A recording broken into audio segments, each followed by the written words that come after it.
Ladies and gentlemen, again this evening, the Daily Classic has the pleasure of presenting to you the world's most eminent criminologist and crime commentator, The Shadow.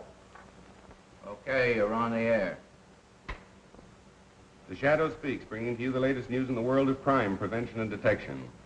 This afternoon, a crime was committed which brought only tragedy to the perpetrators. 3 young desperados held up a bank and escaped in their car. The police quickly picked up their trail. There was a running gunfight between bandits and police, which finally resulted in the 3 misguided young men plunging to their death. Once again is proved the truth of that old adage, crime does not pay. Well, friends, we have a distinguished visitor in our midst, but the news won't make the society page. Honest John is back in town. Honest John is one of the last of our old-time safecrackers.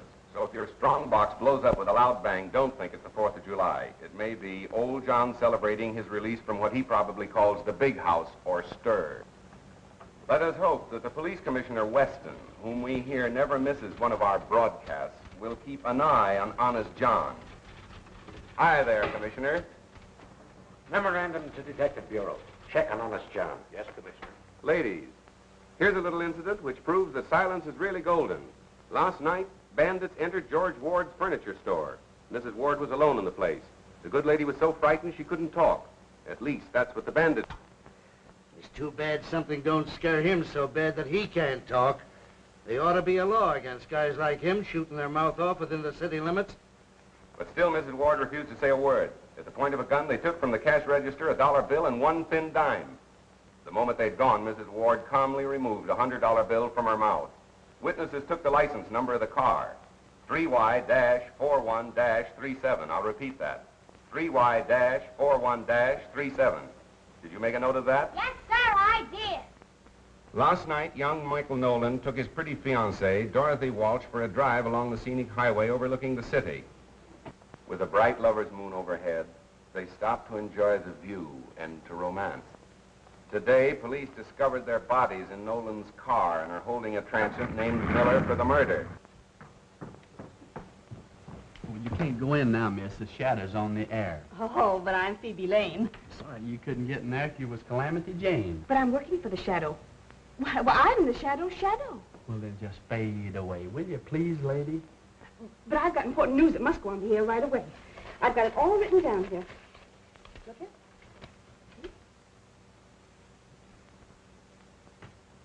Last night in John Morgan's warehouse, not a creature was stirring, not even the watchman. What I'm doing, this is my job. As Robert silently jimmied a window, they were greeted by cries of, "Get out, get out." They did. An hour later, when police stopped to investigate the open window, the parrot was still screaming, "Get out, get out." Ladies and gentlemen, there seems to be a slight disturbance in the studio.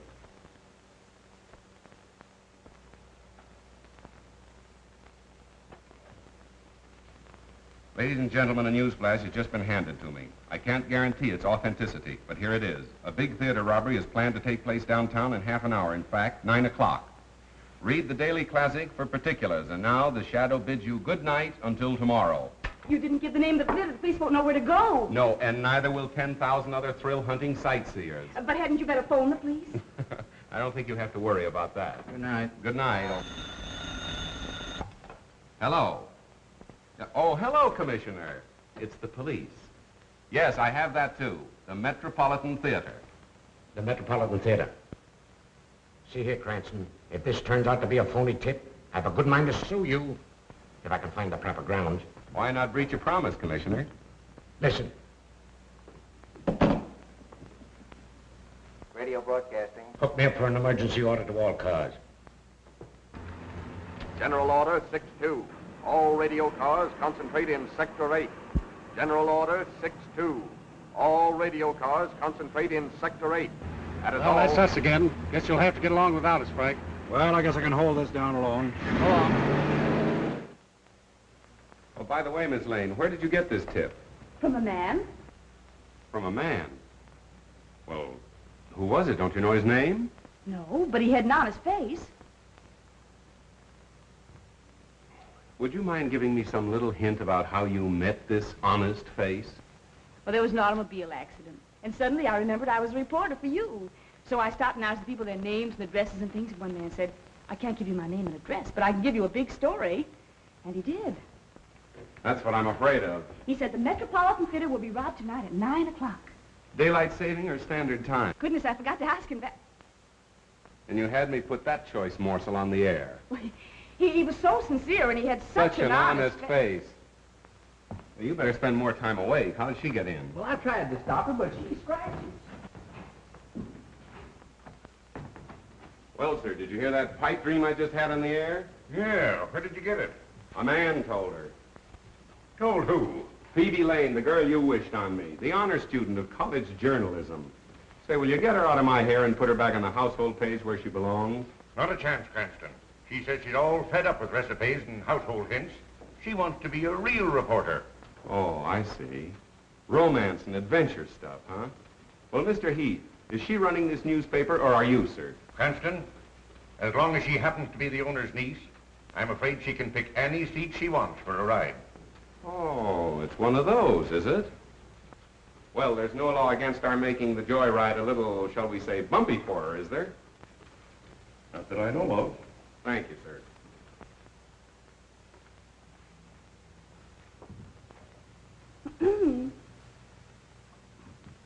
Ladies and gentlemen, this is Phoebe Lane, the real brains of the shadow who thinks he knows all about crime. But the real crime of the age is the way he makes you think he's so smart, when it's really me that does the work all the time. Hello. I didn't see you. That's quite evident. I didn't mean what I said, Mr. Cranston. I hope you can forgive me. I wish I could forget you. Oh, if you think you're going to have Metropolitan Theater robbery without me, you're crazy. Then that is my story. Wait for Phoebe. Hello, Mr. Cranston. Now listen, Mo, you're a fine driver and all that, but you're not working for me. You mean I'm fired? No, but you will be if you insist upon calling me by name. Now remember, you're no good to me unless you don't know me. Okay, stranger. Where to? Metropolitan Theater. This is going to be thrilling, isn't it, Mr. Cranston? Yes, and dangerous, too, particularly for you. For me? Why? Well, when the crooks start shooting, it seems they pick off the girl first. I never knew that. Oh, a strange quirk in the criminal mind. Nobody seems to understand it. Oh, but I understand it. It's because they realize that the girl is really the smart one. They have to get her first. Miss Lane, why didn't you stick to the baby and biscuit end of the newspaper business instead of hurling yourself into the jaws of death? Because I'm tired of babies and biscuits. I want thrills, adventure, romance. Ah, but the household hint page is the place to find it. The home is the very symbol of romance. Oh, no, it isn't. The nearest I ever came to it was when a cross-eyed washing machine salesman tried to kiss me in a model kitchen. Young lady, you're impossible. Not if the right man comes along.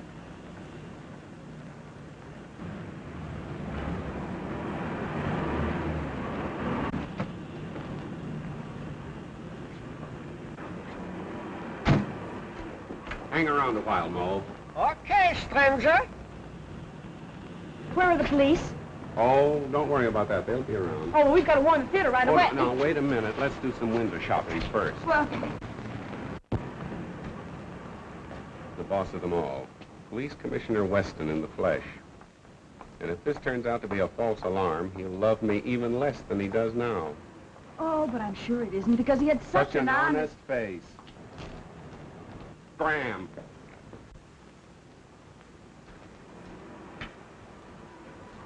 Hello, Commissioner. Say, what kind of a song and dance is this? I hope you realize my whole department has been shifted just to take care of this tip-off.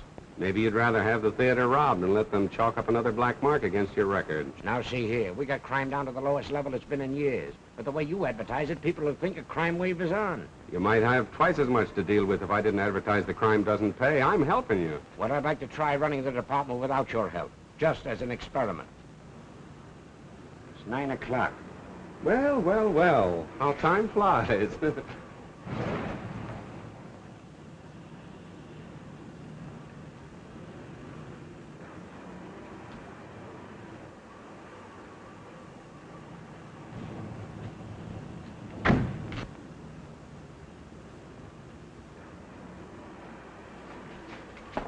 What have you got there?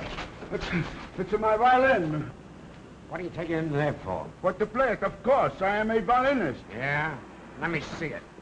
Please, be careful. It is very valuable. Shut up. See? I no lie. I'm sorry. I owe you an apology. Take those off.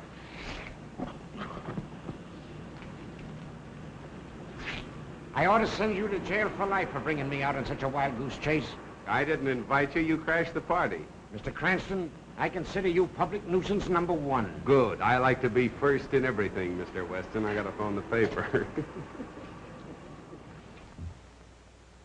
Hello, Heath. Cranston speaking. That robbery tip was just a gag to get the radio cars off their regular runs. Yes, I got a hunch something big is gonna break elsewhere. Better hold page 1 in my column for remake. Oh, and have Bert stand by. Yeah, so long.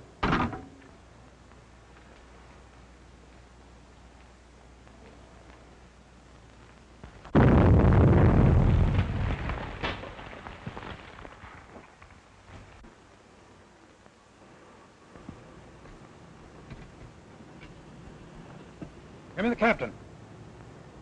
McCabe reporting, sir. Explosion in 93 Madeira Drive. Yes, sir.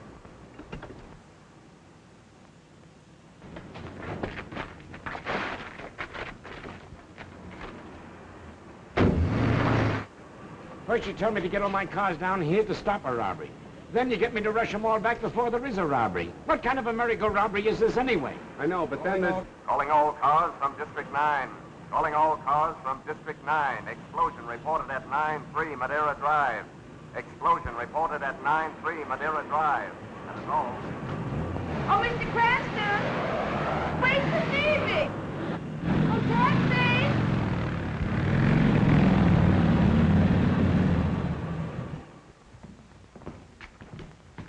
Mr. Cranston, kindly keep your fingerprints to yourself. Riley, take the door. Have you searched the house? Yes, there's no one else here. What, no servants? Servants have a day off every week. Or haven't you heard? Well, in a house of this size, there's always someone on duty. Well, I want any information from you, I'll ask for it. That's fine. I've got to phone the paper anyway. Frank, is there a phone still working? In there. Thanks.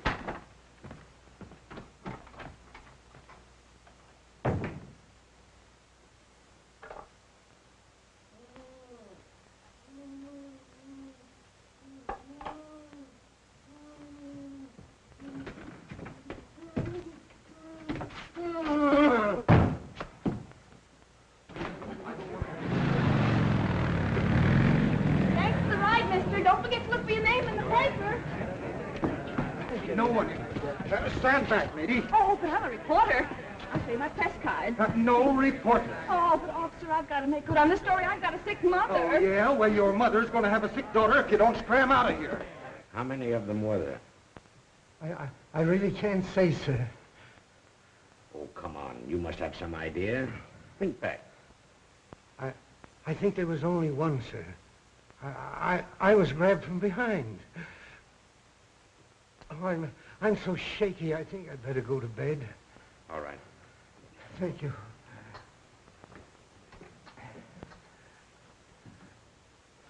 Stay with him, Tom.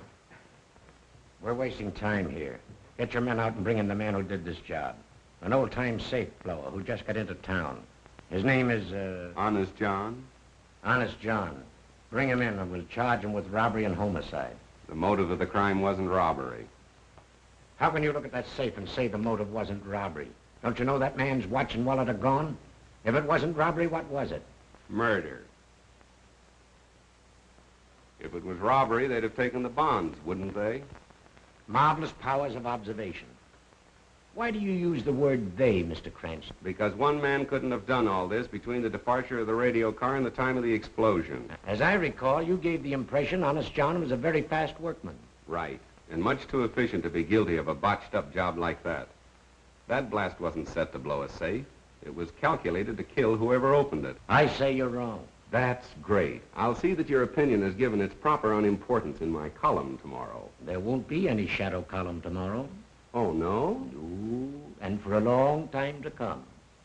Inspector, kindly file this gentleman in one of our steel cabinets, somewhere out in the stick. On what charge, Commissioner? Material witness. Thanks for being the first man on the scene of the crime. You certainly use your brain, Mr. Cranston. I wish I could say the same for you, sir. Oh, never mind those things. I don't go in for flashy jewelry.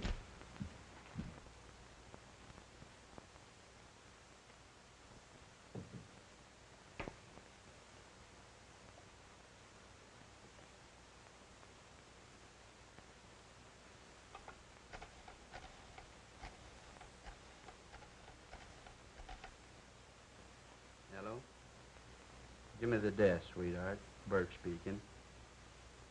New lead off for Shadow Column. He says Weston all wet with robbery theory on Morton case. Says it's murder using robbery as a cover-up.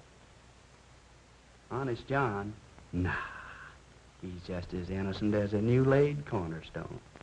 Oh, yeah, I say, Cranston's been pinched. Yeah, held as material witness. On the way now to some hick-town hoosgow. Oh, sure, right on my toes. Well, so long, pumpkin puss.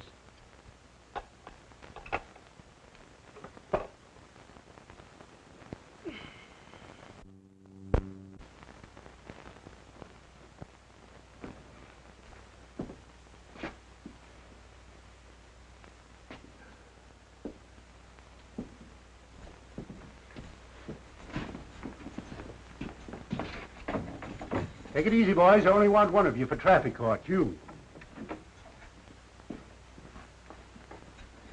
Say, officer, I'm sure the judge wants to see me first. Go on back and sit down. I know who to let out and who not to. But I've got to get a message to my folks. Now, if you help me out, I'll take care of you. Take care of me?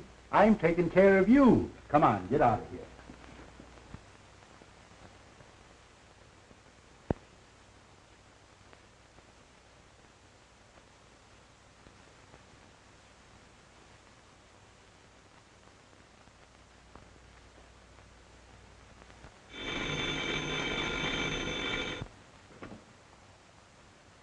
Hello, Heath. Well, I suppose you want to know what happened to your man, Cranston. After what you let him print yesterday, this is a fine time to call me up and ask for anything. But, Commissioner, you've got to let him out for the broadcast tonight. Why, thousands of people are waiting. To hear what else he has to say about the stupidness of the police department, huh? Well, let him wait. And furthermore, unless he changes his tune and lines up on our side, I'm going to cut off all police news from your paper. But the news is public property. You can't... Keep your men away from the records? Of course not. They can have the same access as other citizens. And I'd like to see you get out a newspaper on that. All right, Commissioner. Anything you say. But you've got to let the Shadow out in time for his broadcast tonight. We can't disappoint the public. Can't disappoint the public, eh? Well, we can't mislead them either. Goodbye. But... we must have got cut off. Say, what are you in for? Nothing. You mean you've done nothing? Absolutely nothing. They're holding me without charge. Oh, well, now that son scrumptious. That's the greatest. I never heard such a thing in my life. They can't do that to you. Hey, jailer! Pardon me. Hey, jailer. Keep your shirt on. I'm taking you out right now. Me? I don't want to go out. I've got a right to stay here. This is the man who wants to go out. Listen, tell that to the judge, and he'll take care of your friend and you, too. Oh, wait a minute. Don't you worry. Everything's coming out. Now, wait a minute. Don't handle me so rough. Oh, don't worry. Everything's coming out all right. Goodbye, old boy. I'll see you soon. I'll see you some more. Good luck. Have a good time. Now, just a minute. Wait. I'll just be listening. Everybody gets out but me.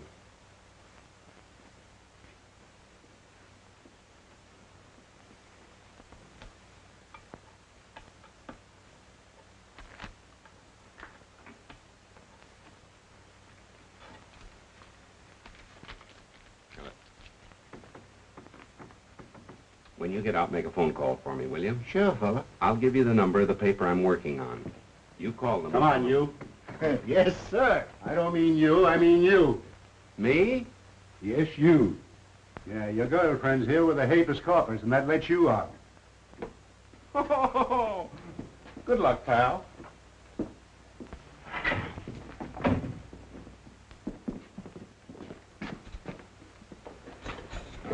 Nice little Phoebe to call for you. Yes, thanks a lot. Don't thank me, thank Mo. How much was it this time, Mo? Is this a place to talk business? Don't worry, it'll be on your bill. Where to? The office. Okay, stranger. Well, where is Cranston? Well, he must be here. Well, he goes on the air in a few minutes. Well, where is he? You looking for me, sir? With millions of people about to tune in on your broadcast in a few minutes, I should worry where you are. You don't think I'd miss an opportunity to pay my respects to Commissioner Weston, do you? Now look here, Cranston. You've got to lay off Weston. I see. He's been sticking a knife in me with one hand and patting himself on the back with the other, and you fell for it. You were smart enough to report crime without deliberately antagonizing the entire police department. Well, I try to take care of myself.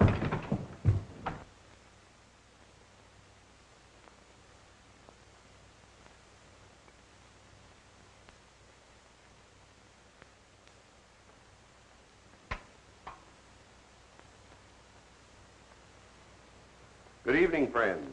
Yes, it's your old Shadow Man, and after languishing in one of Commissioner Weston's small-town jugs, the Shadow is just a shadow of his former self. Now we'll get down to the Gerald Morton case and the reported difference of opinion between the Shadow and his other Shadow, Police Commissioner Weston. Friends, I am now of the opinion that our efficient police department, under the able guidance of the Commissioner,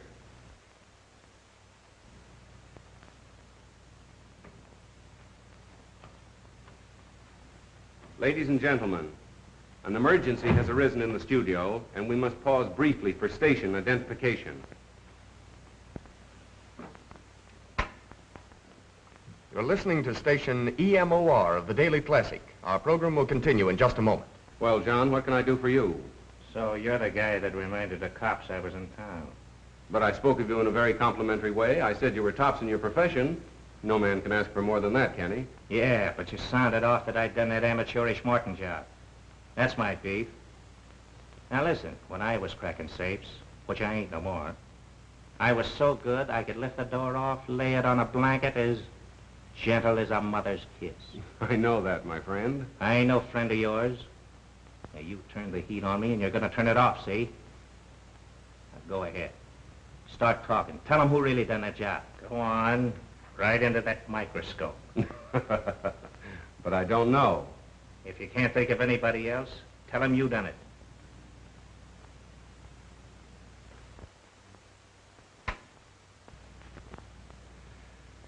My friends, now that I have the situation in the studio absolutely under control, we can resume our discussion of the Morton murder mystery.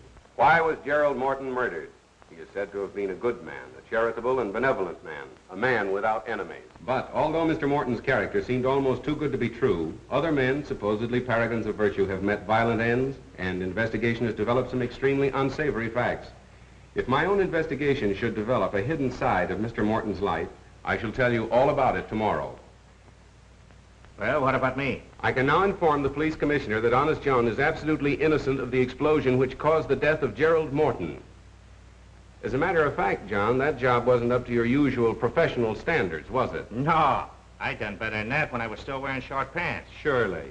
Now, I ain't squawking about the cops pinning a murder on me, but when they tries to hang an amateurish job like that Morton blow up on me, I resent it, see? Naturally. I'll get him. Take a general order, effective immediately. There you are, ladies and gentlemen. You've just had the pleasure of hearing Honest John in person. You mean I was on the air? You were, John, and thank you.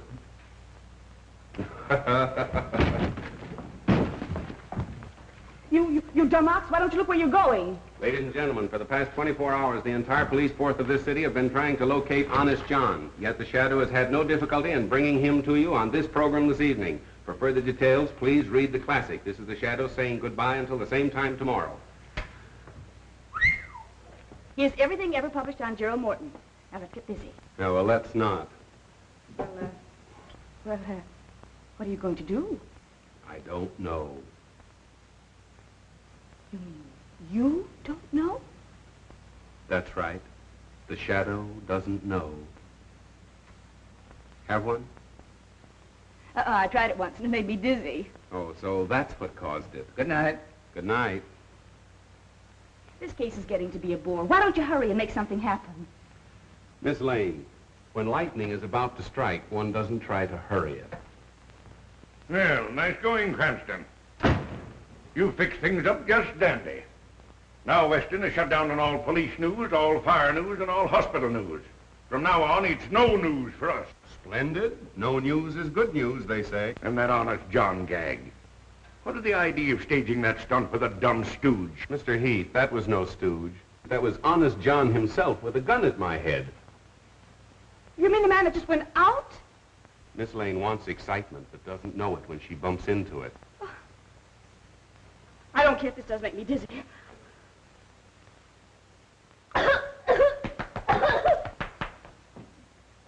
Oh, hello, Matt. How are you? Well, where is he? You mean Honest John, I suppose? Yeah. I do believe, as he'd say himself, that he's taken it on the lam. Why didn't you hold him? Well, why should I? I'm not the police commissioner. Then quit acting like a chump. You know, I think he's got something there. Phoebe, thank you. You're a gentleman and a lady. Now here, stop this clowning. How are we going to get the paper off the spot you two have got it on? We're not clowning, Mr. Heathen. Please don't blame Miss Lane. It was my fault. I thought I was Say, doing wait something. a minute. I think you hit an angle in your broadcast where you hinted that Morton's character wasn't all it should be. I don't know that... Oh, it's my office. Right? Johnny, I believe you have to. Yes, Mr. Cranston? I'm Mr. Cranston. What can I do for you, sir? I am Roger Morton, brother of the Gerald Morton, whose name you tried to besmirch in your broadcast. I came over to see just what sort of man could be guilty of such an attack. Well, I'd like to explain that. I don't know what you meant by your hint about a hidden side in my brother's life. But in the presence of my attorney... I beg your pardon. Our firm has great commitments abroad, young man. And your paper will pay the penalty if you do or say anything to jeopardize our international dealings. And we deal in millions. That's all. Good night. Night. Now what are you going to do? I'll tell you what he's going to do. He's going to handle the story Morton's way, or he'll sue us for millions. Nice thing. Honest John says I handle it his way or he'll shoot me. Weston says I handle it his way or I go to jail. I think you started all this, sweetheart. Have you got any suggestions? Don't ask me. You're the great big detective. There you are. You see, she craves action, and when she runs into it, she starts passing the buck. I wish you'd go home and roll your hoop so we can roll up our sleeves and get to work. I'll admit you have performed miracles, like that Allen murder. But there you had a bent pin to start with as a clue. This time you have nothing. You're right. Nothing. Don't forget you've still got Phoebe. Well, we don't want you shot. You're no good to us in jail, and we can't afford to offend Morton. There it is, son. Get us out of it. Just like nothing happened. Well, Miss Lane. Miss Lane went home to roll her hoop. Phoebe. I wonder if Miss Lane would recognize the man that gave her the tip that started all this. Miss Lane would know him anywhere. She never forgets a face. Well, what did he look like? Oh, he was thin. Well, not too thin. No. And, Blonde? he was between a blonde and a brunette, and rather medium-sized for a man. And he was thin and... Oh, but I said that, didn't I? Yes, you did. My, what a memory. Anyway, he wasn't bad-looking. Well, go on. Anything else? Anyhow, I know how he spoke. How? With a foreign accent. A foreign accent? Mm-hmm. Listen, that's important. Was it a Moscow Russian? I will give you a tip about a theater... no. No, it wasn't that, I see. Italian, perhaps, more liquid. Senora, we know about the theater. No, it wasn't that. French, of course, it wouldn't be French. There is a theater that will be robbed tonight. Oh, no, that's not right. A German, perhaps. I can give you a tip about a theater around the corner that's going... That's nearer. nearer. Perhaps a little finer, huh? Viennese. I can give you a tip about a theater around the corner that... You've got it. That's exactly the way he spoke. Fine. And I'm sure I'd recognize him now if I saw him. Good. Thank you, Miss Lane. Now you can go home.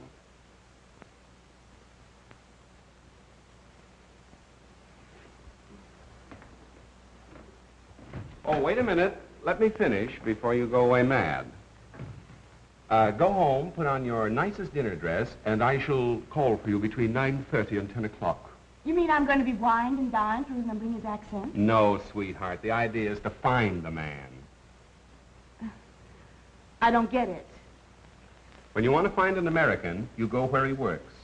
When you want to find a foreigner, you go where he dines. My, but you're clever. Let me see now. Should I wear black or blue, or You'll should I wear black and blue if you don't hurry. Scram, sister.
More caviar for madame? Oh, no. No, if I eat any more of that buckshot, I'll pass out. Don't you dare pass out until we find that man.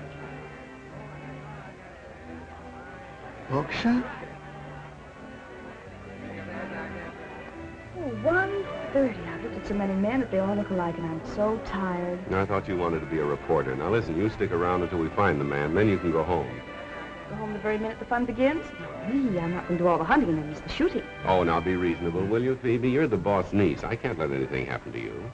Why did I have to be born a relative? Why couldn't I have been born an orphan or something?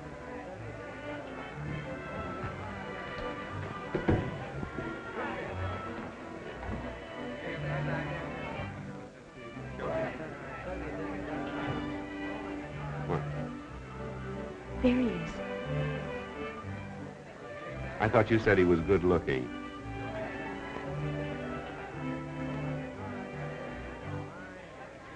Are you sure that's the man? Positive. I'm sorry, sweetheart. You'll have to scram.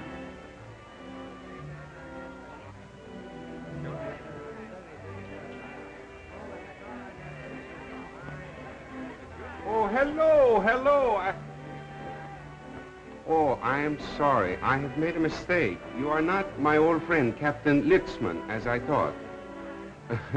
My mistake was a natural one. You know, I have not seen Litzman since we flew together in the war. I see you are an ace also. May I know the name? Mine is Stolsky, Baron Stolsky. I'm called Floto, and this is my friend Starkov. How do you do? I was told when I arrived in America recently that I could meet and make friends with many people of my own class. I am glad that is so. Waiter, gentlemen, what will we drink?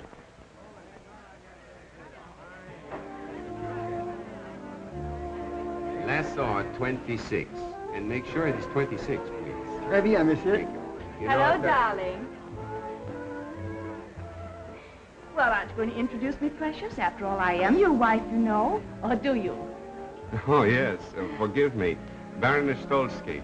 May I present Mr. Floto, Mr. Starkov, my new friend. How do you do? How do you do? Thank you very much. For a recent arrival in America, as I say over here, you must be a fast worker to have married so charming a girl so soon. Well, it was a whirlwind courtship. We met on Wednesday, I proposed on Thursday, and well, we were married on the Statue of Liberty. You met her through her newspaper work? Newspaper work? Yes. You're a reporter for the Daily Classic, are you not? Why, no, there must be some mistake. Why, I'm just not clever enough to be a reporter, am I, darling? No, darling.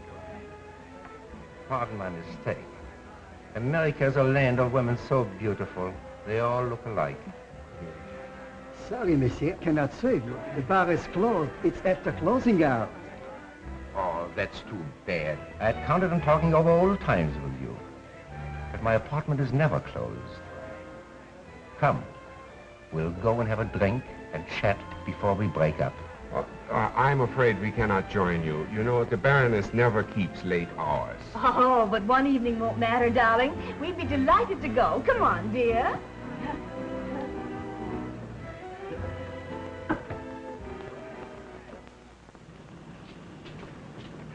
Taxi? Midtown Apartments. Oh, no. You see, it is a raining night. I'm sorry, and it's so late. I must take my wife home, I'm sure. But the Midtown Apartments are not far from here. Yes, darling, and I'd love to have another drink. Oh, Ow! You see, my wife gets these attacks, you know, when it's late and raining. I must take her home, but we will see you tomorrow for luncheon. Shall we say at the Hofbrau at 1? The Hofbrau, 1 o'clock punctually. Good. Yes. Where to? 12 Dutton Street. Okay, Spencer. Good night, gentlemen. Good night. Good night.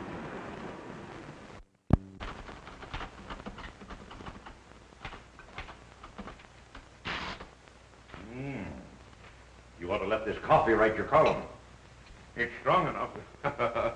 Good strong coffee for a strong, silent man. How's this?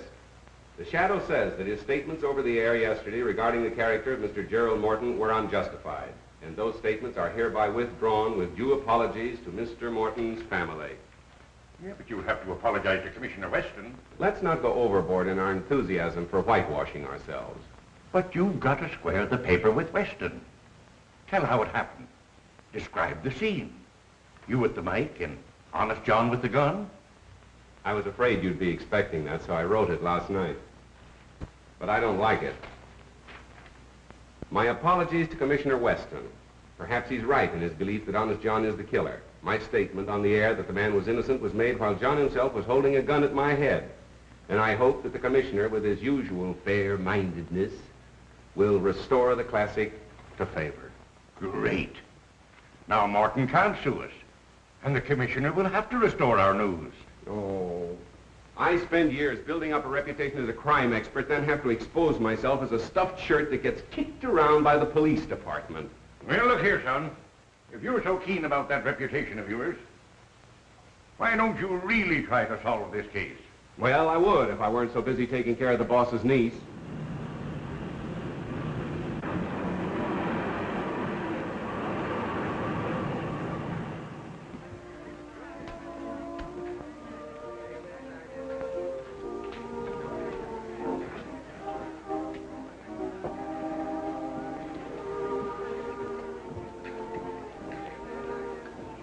Well, did you check? Who is he? The Shadow, the criminologist. He's not to be taken lightly. Neither were the best detectives of Paris, London, New York. Yet, here we are. An amateur. Well, Mr. Cranston, how are you feeling this morning? Now listen, Mo, for the last time. If you ever call me by name again or recognize me or even speak to me before you're spoken to... I'm fired. That's right. Okay, stranger.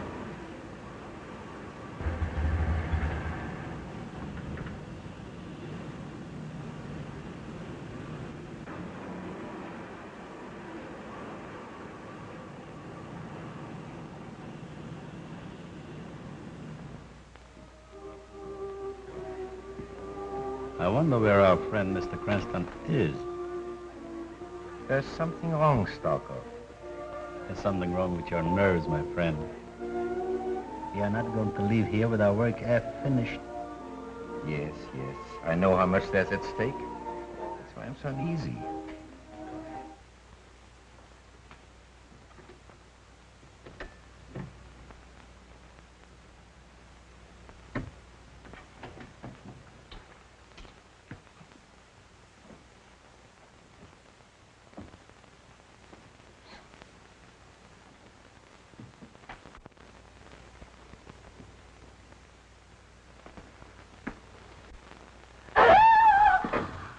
That's right. Tell everybody we're here. Suppose Floto or Starkov would have been behind this door instead of me. Oh, but they couldn't be. They're both at the restaurant. And I thought you'd be there having lunch with them, too. Oh, and this would be a good time to do a little detecting. Uh-huh. Well, for once you had a good idea. Well, come on, let's get busy and look for the clue. So you've got a clue, have you? Why, yes, the watch and the wallet that were missing from the man's body. And where do you suggest we look for them? Well, my mother always used to hide things under the mattress, and... Oh, if we could only find a teapot, I'm sure it would be in there. Well, then all we have to do is find a teapot. Uh-huh, come on, let's get started. Telephone, Mr. Floto. Hello. We have waited long enough, Rudolph. Has our man come home from downtown? Not yet, sir. I understand he won't be home before late. He's to meet our countrymen here for a final conference tonight. We must know his plans. Keep in touch with us at the apartment. We shall be there in a few minutes. Waiter. Yes, sir. Check, please. At once. Now, I don't think we should go. I think we should definitely stay here and find that watch and wallet.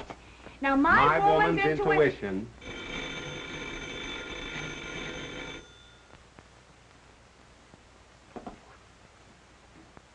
Hello? Mrs. Floto. The master has just gotten home. Early in the afternoon will occur an opportunity when he is gone. No more. Someone is coming. I call you back. What's happened? Just a minute. Operator, can you trace that last call to this number, please? But it's important. Oh, I see. Thank you. Are they going to trace the call? Oh, they can't trace a call on a dial phone. What are we going to do now? Well, wait till he calls back. Till who calls back? The fellow I just talked with.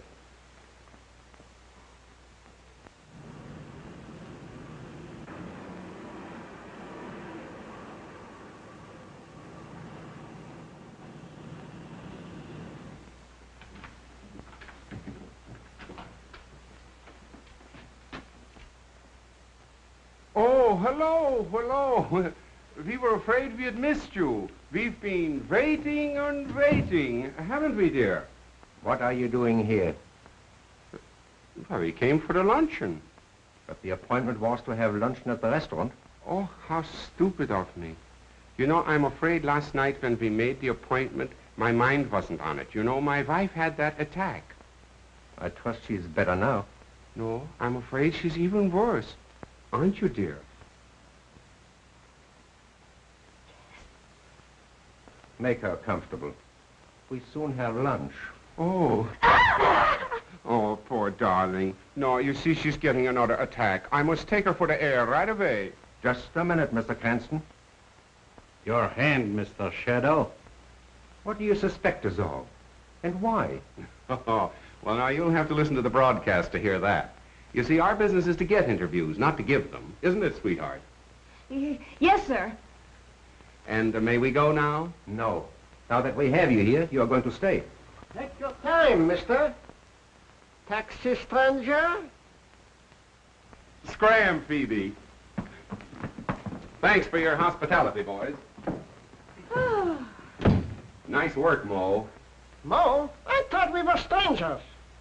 Have a cigarette, pal?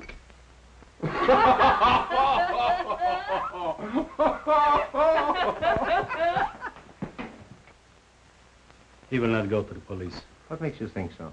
Because he prefers to work alone. Hello. What's that? That wasn't I. We were not at home then. That was Cranston. Repeat what you told him. It's Rudolph. He told Cranston his master would be at home this afternoon, that an opportunity might occur to strike. That's indefinite. But incriminating. He must act at once, today. Tomorrow may be too late. Naturally, my woman's intuition told me that we should get out of there, but I was afraid to tell you because I thought you'd laugh at me. Well, thank goodness it's all over. There's nothing to worry about now. You take your woman's intuition and go to luncheon. Oh, trying to get rid of me. Well, I'm not going to go. I'm not going to miss any more fun. Well, I've got some work to do. Now, you run along, please.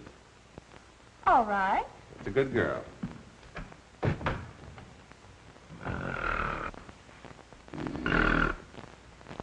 Bert! Bert! Bert! Bert! Come on, get up and get going. Where to?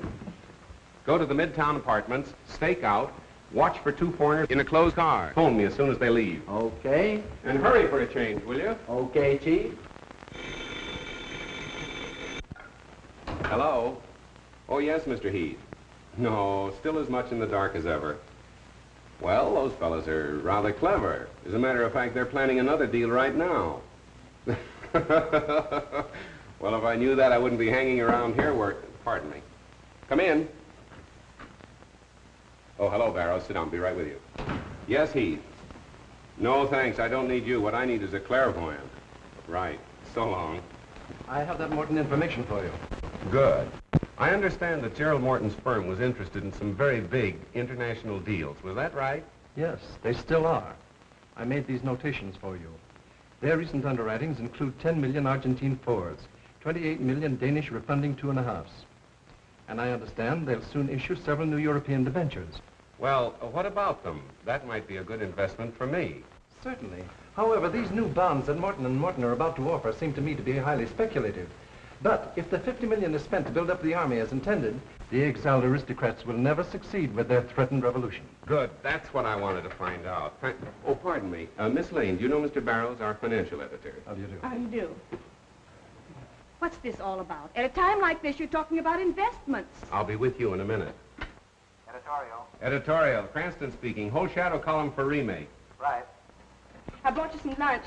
I was in such a hurry I dropped your bottle of beer, but we can share mine. A good assistant would never let her boss go hungry. Oh, thank you, Miss Lane. And now will you phone the commissioner and tell him I'll call him back later? What's his number? You'll find it in the book.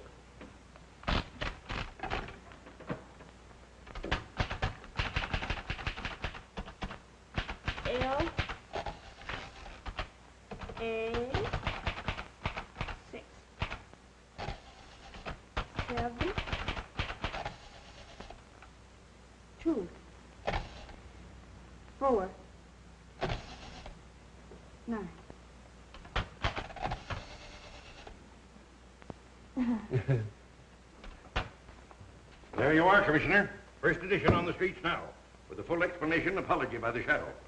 The apology could have been stronger. I hope this paves the way for renewing friendly relations. I'm no enemy of the Shadow. I always give him credit for being somewhat clever, but he should remember he's only an amateur. After all, we're professionals. That's right, Commissioner. And I hope that you'll restore the Daily Classic to good standing with the department right away. Of course I will. Take a general order. Cigar, Commissioner? No, thanks. Wait till you get a load of this, Phoebe. The Morton case will break wide open tonight, and it'll be a big surprise to the police. Pardon me. Under the misguidance of Commissioner Weston, the department has wasted 24 hours searching for the wrong man, with the right men under their noses all the time. But won't that make the commissioner furious? Pardon me. You would get hard-boiled eggs. And although the murderers have completely baffled the police by their shrewdness and daring, pardon me, the Shadow knows who they are and why they killed Gerald Morton. But how do you know that? We didn't find a single clue and nothing to suggest a motive. Ah, yes, we did. And you'll know when it happens. You're intelligent. You sparkle. I don't know what I'd have done without you on this case, but we've got to keep going. Here, rush this down for the night edition. Yes, sir. Well, hurry. Pardon me.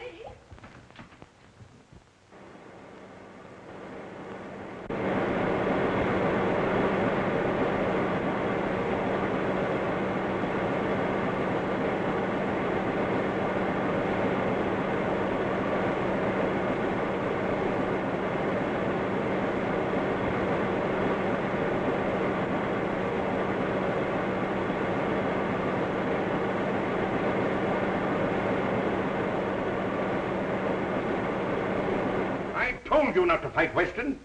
You've ruined the paper with your grandstanding. Even if you have added 100,000 new readers to our circulation. Maybe you're right. Maybe I did pull a boner. I did it to keep the confidence of our readers, to prove that we've tried to expose stupidity wherever it exists. For years, we've been trying to educate them and their children to obey the law. Now, maybe you're willing to undo all the good we've done, but I'm not, Mr. Heath. Well, neither am I. But I've got the paper to think of. Suppose you're wrong in this case. Why, they'll laugh you out of town. What if you don't solve this murder this afternoon? Then I'm through, washed up. No more shadow column and no shadow. But if I'm right and Weston's wrong, he's the one that has to change his tune.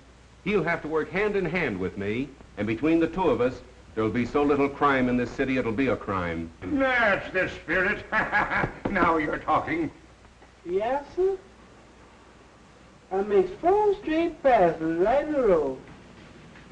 Then I picks up them dice again, breathes on them, and I said, come on, baby, Papa needs the dough.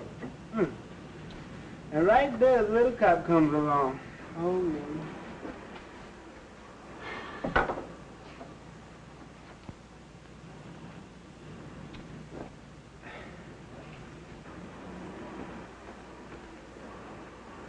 How's that, boss? A boss?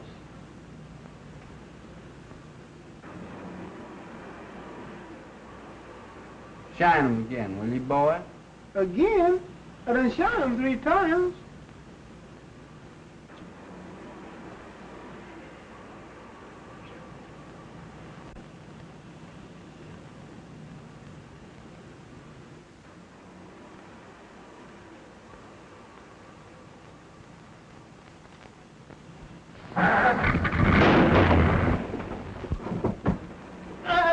there, boss. You better put that in the wheel and kill somebody.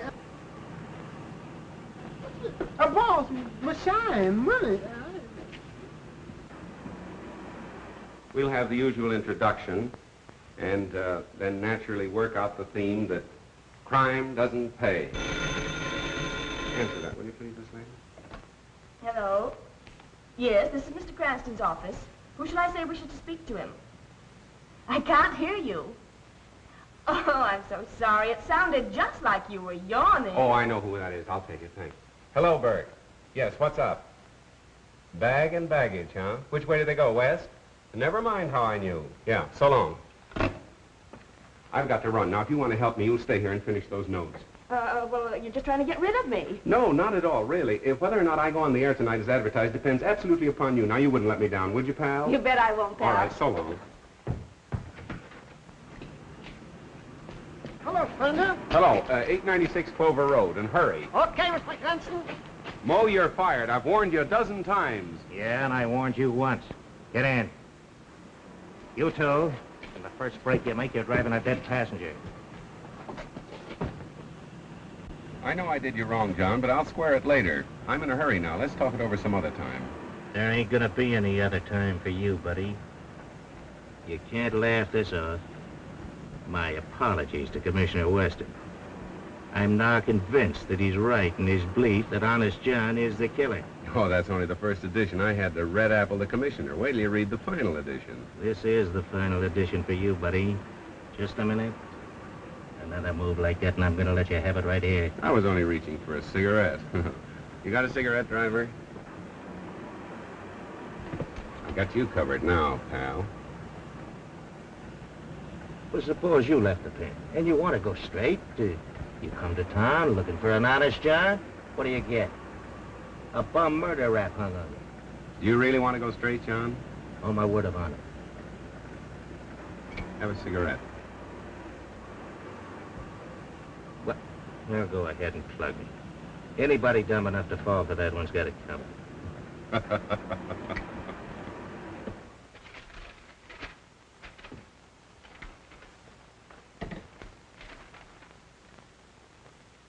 Am I on the air? Thank you. Ladies and gentlemen, this is Miss Phoebe Lane in the Shadow.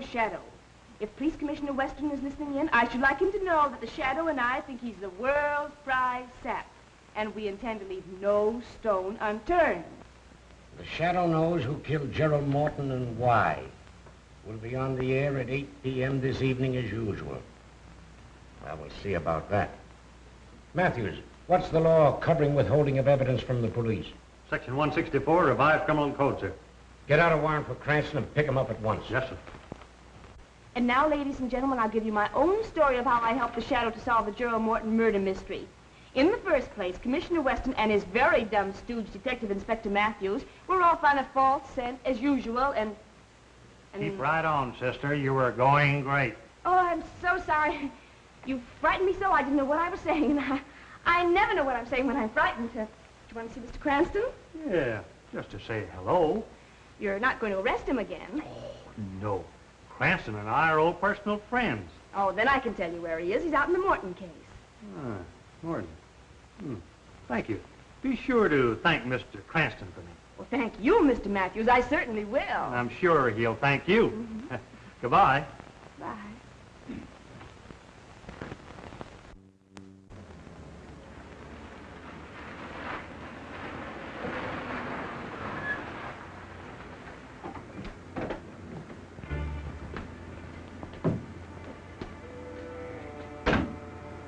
Remember your instructions, Stefan.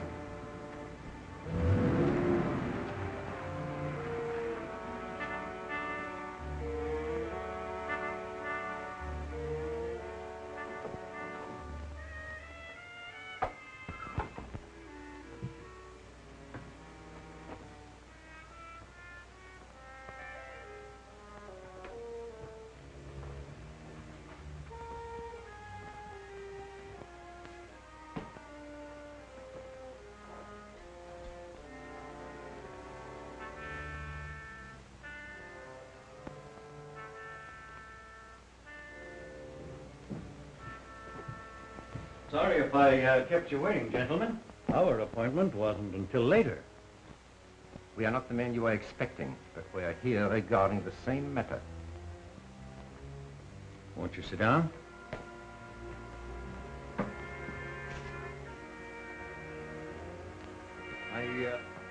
Really, there's no need of that. The business is out of the confidential stage, and the deal is about to be concluded. The deal will never be concluded.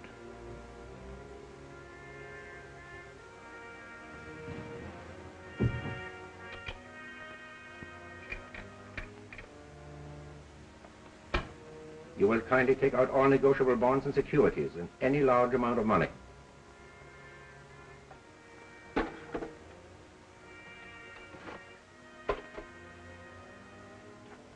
This is all I have of value here.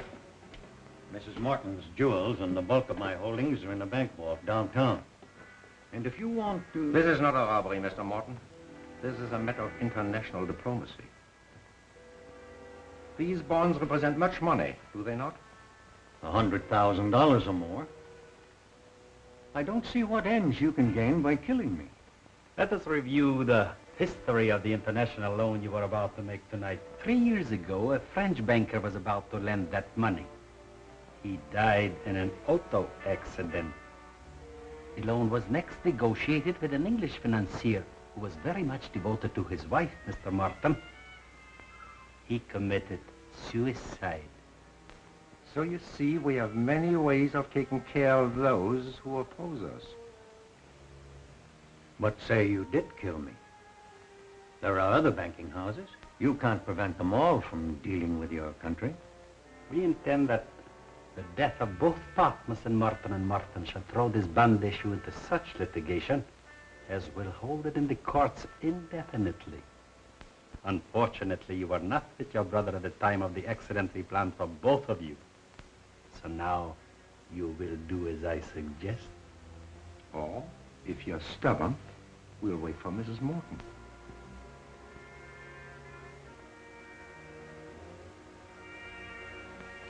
What do you want me to write? The death of your brother will make necessary that you account to his estate for your interest in the firm, will it not? Of course. Good. We take these. Your accounts are 100,000 short. You are faced with exposure as a faithless partner, as a thief of your brother's money. You understand? Now you know what to write, Mr. Morton.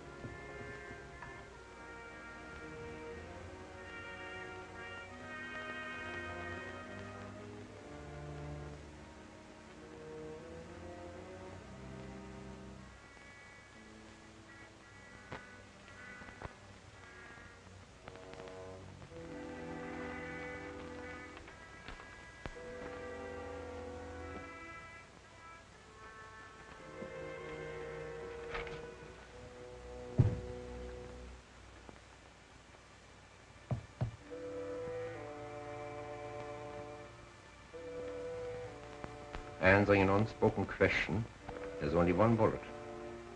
But there are two of us.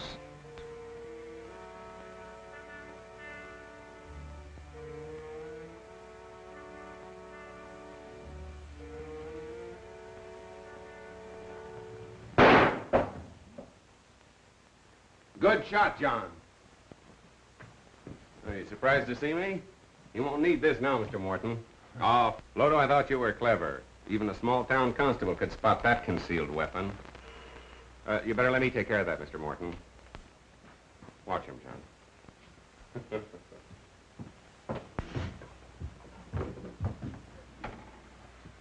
Oh, hello, Matt. Hello. How did you get here? Weston sent me out to pick you up. You're under arrest. What, again?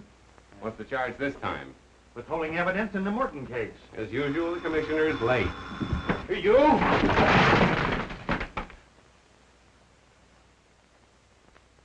If it's my last act on Earth, I'll put you in jail for life. Okay, you're on the air.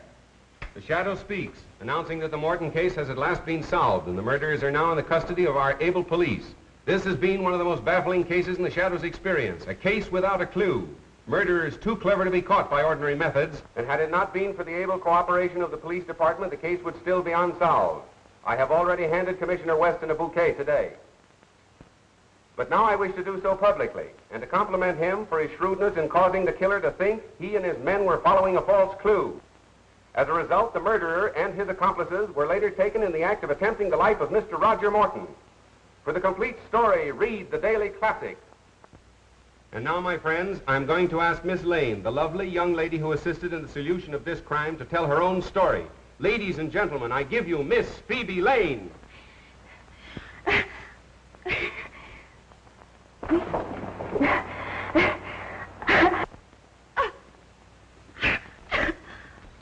Ladies and gentlemen, there seems to be a great deal of static interference this evening.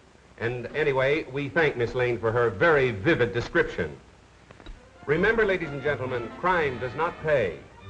This is the Shadow saying goodbye until our next broadcast.